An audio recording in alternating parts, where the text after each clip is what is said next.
So here we have this week's sneaker releases, and there's quite a few nice sneakers in my opinion. And the first one up in the 26th of November is the Sporty and Rich Adidas SL72. And this is coming in 3 colorways, but I've only seen 2 of the colorways load up on the Adidas Confirmed app, which is the yellow colorway and also the blue colorway.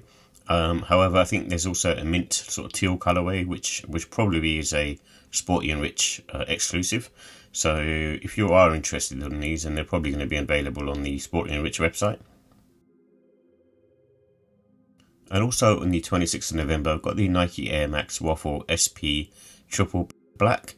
And this is a colorway that is obviously neutral, and the silhouette looks better in this colorway, just being sort of plain and simple. I think the green colorway was a bit too out there for my personal taste, but it's mishmashing 2 sneakers from Nike, which is the Nike Waffle and also the Air Max Plus. So that's why it's got like this weird hybrid look to it. And also on the 26th of November, Otto is not something I've heard of before, but these are the 958 Asics. And it's a sneaker that, for me, just looks average. There's nothing special going on. And from what I can see, it might also be going towards sort of a trail shoe as well. And also on the 26th of November is the Travis Scott X Jordan Jumpman, or this is also called the CJ1 T-rexx, and this is coming in the dark mocha colorway. I think this one will be quite limited to get, but you know, it's a cool looking sneaker in my opinion, and it's something that I will be going after because I do want to get a pair to review, but just not willing to pay the resale price on these. If I can grab them for retail, then fair enough, but obviously not paying resale for them. And also on the 27th of November, we've got the Amine New Balance 740 Benson Tech. And this one has been delayed a few times now, and I think it's finally releasing because I've seen it uploaded onto the New Balance website. And it's, for me, again, just an average sneaker. I'd rather be wearing a sale pair of 1906Rs, you know, the ones that you can sort of pick up on offer versus, you know, buying a pair of these. And also on the 7th of November, I've got the Nike V2K Run. And what's different about this particular pair is it's in Gore-Tex, so it means it has a better upper, and it still has the Cushlon midsole outtech. So next up we have the Nike Air Force One, and this is the true to 1982 as far as I believe, and it's the sunset colorway. And this one, you know, the leather quality looks really nice on this, and I like the gum outsole. And this is a cool sneaker, and the leather quality looks really nice on these, so you know, it should be a nice pair, especially for the winter time. And also on the 27th of November, I've got the DTLR New Balance Tinsil pack, and this is coming out for Christmas time. A bit too silvery in colour for me, but it's one of those sneakers that you either love them or hate them, but it'll be a DTLR, you know, US exclusive. And also on the 28th of November, I've got the Nike Air Max 180 Black and Hyper Crimson. Not colourway for me personally, and it's got more of the sort of Halloween type colour with the orange on there, but yeah, I love the Air Max 180, but this particular colourway is not doing it for me. And also on the 28th of November, I've got the Billy's A6 Gel NYC Pure Silver and Midnight. This is another pair, just not something for me personally. I find the Gel NYC okay, you know, it's a nice soft trainer, but it does bottom out pretty quickly compared to some of the other Asics trainers. And also on the 28th of November, I've got the Nike Cygnal Baroque Brown. This is another one that was on the sneakers showcase, and it's got that kind of boot-like feel to it, which is not really common with Nike, I suppose, themselves. Usually that's branched out to the ACG brand. But you know, it's one of those ones where it is pretty much like a boot, so if you're interested in it, then obviously you can sort of go for it. And also on the 28th of November, I've got the Nike Kobe 9 EM Gift of Mamba. So I'm not sure if this is going to be in the UK and EU, or whether it's just a US release date. But I really like the look of these. Usually I'm not a fan of black sneakers, but there's something about the Kobe silhouettes where they actually look nicer in black.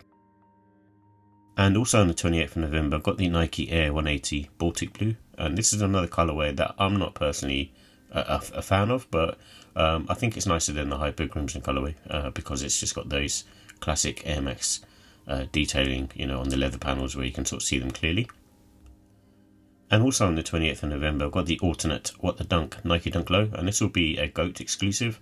I always found that a bit odd, in terms of, them having sort of, because they're pretty much a reseller, having an exclusive. But these will, again, I think be limited in terms of numbers, but compared to the other pairs that are released, I think this is nicer just because it's just simple and nice sort of black colourway, really. And also on the 28th of November, I've got the New Balance 1000 Magnet Pack.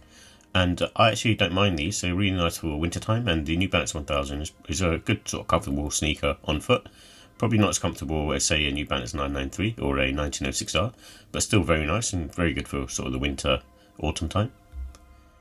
And also on the 29th of November, I've got the Nike Clogpostie Sanddrift and Green Goblin. And I've reviewed the light orwood brown pair and also the black pair. But I have a pair of the light orwood brown, and they're quite cool sneakers. If you're looking for something just to sort of slip on and wear. But and they're comfortable and they feel quite premium to me as well. And also on the 29th of November, I've got the Nike Shox Ride 2, and this is in the light bone. These already came out in the UK and EU, so I'm assuming this is a US release date. So out of all the Shox that have come out recently, I think this is the nicest one. It's still not that comfortable, but because you've got the Air Max unit on the forefoot, it does give you just a bit of extra comfort, and I actually like the way they look as well. And what I would sort of recommend is to go up half size on these, because the Air Max unit sort of pushes your foot upwards a bit. So so that's what I recommend. And also on the 29th of November, the Nike Air Force 1 07 Paris. And I'm sure this will have maybe like a premium look to it. But my only thing with these, I'm just not a fan of like patent leather. So that's the reason why I personally, wouldn't like be up after a pair of these. And Air Force 1s, again, just not something that I'm that interested in. And also on the 29th of November, I've got the Adidas Anthony Edwards 1 Low Iron Sharpens Iron. And this is a silhouette with the kind of iridescent, pearlescent type colourway on it. Good for the basketball court, but not, for casual wear, in my opinion. I think the MX colourways that came out were much nicer for everyday use. But it is a very comfortable sneaker by basketball standards. So, if you are looking for a pair of these, and you can't go wrong. I'm not sure, in terms of what's better to play in, whether it's the highs or the lows. But this is a nice pair anyway. And also on the 29th of November, I've got the Maniere Nike Air Force 1 Low While You Were Sleeping. And these came out last week, I think, on the Maniere site, and they sat. And this is probably going to be a wider release on the sneakers app. And they are a nice looking pair. And I think my only issue with these is they're quite close to the Air Force 1 linens. And I picked those up on sale, so I might not go for this particular pair just because I have the linens now, which will have a review coming out at some point. But it's a nice pair regardless. A bit on the sort of pinky tone as well. That's the other thing that kind of puts me off. Whilst the linen pair is more on the brown side with the pink swoosh. And also on the 30th of November, I've got the Air Jordan 1 Low OG Game Royal. I'm not sure whether to pick these up or not, or whether to wait to see if they go on sale. Reason being is a lot of the Jordan 1 Lows have been sitting and have been sort of slashed in price, especially the smaller sizes, which is what I wear.